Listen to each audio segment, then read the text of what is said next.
wants to come up and have a talk about what has happened to her over the past while regarding her child and the system. Yeah. Well, I'm just a normal housewife. Like I didn't know anything, so I was living in the countryside. Had 2 kids, and was a lone parent. Was happy there. And my kids got kidnapped, and they were brought abroad.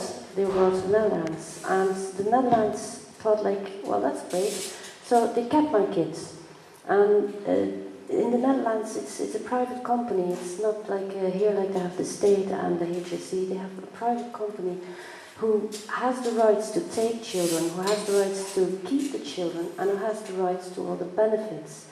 And what they did was they kept my children, and they got at the moment they're getting 100,000 per child per year for each child that they keep, and they get that off the government of Holland. And it's again, it's to do with their birth certs and everything like that.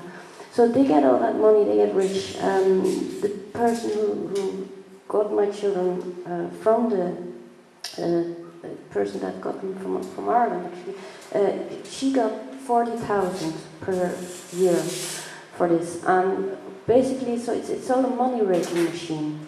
So I went to the courts in the Netherlands, and I said, like, well, I don't agree with this. I want my children back, because I thought, like, well, that's the way to get them back. I didn't get them back at all. So I went to a higher court, and I went to a Supreme Court, and then I went to the International Court. In the meantime, I also went here to the courts, and I tried to get them back under the Convention of The Hague. Now, what happened was the Dutch lied. They just said, she lives in this address in Holland. And I wrote to the community there, and they said, no, you don't live there, but we can't put that on paper. So basically, that smashed the whole thing out of the window there. So what happened then was the International Court of Human Rights, they said, like, well, we have certain things that we think are against human rights, and we'll judge upon that. If we deny this, then it's we don't explain, and you have no right to refute. So you don't have any rights then to get back to us. So I wrote them, and I said, like, well, my child is in jail at the moment. They're in jail, and there's no reason for that. One is below the age of 12, so it shouldn't be in jail at all, and it's against human rights. So they said, no, it's not. I said, why? Well, basically what happened was the Dutch just changed the law. They said, well, we don't call those things jails anymore, we just call them confined space, and not jail, and therefore it's not against human rights. So I did achieve something. I changed the law. That's all I did.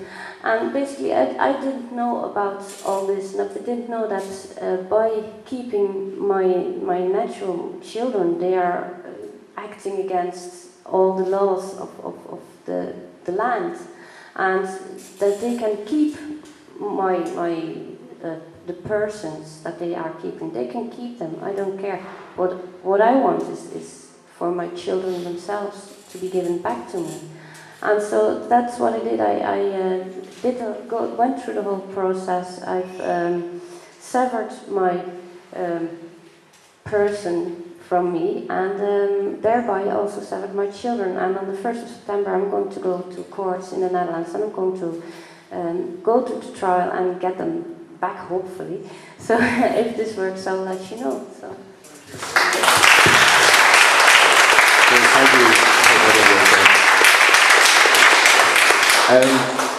Kev, down here.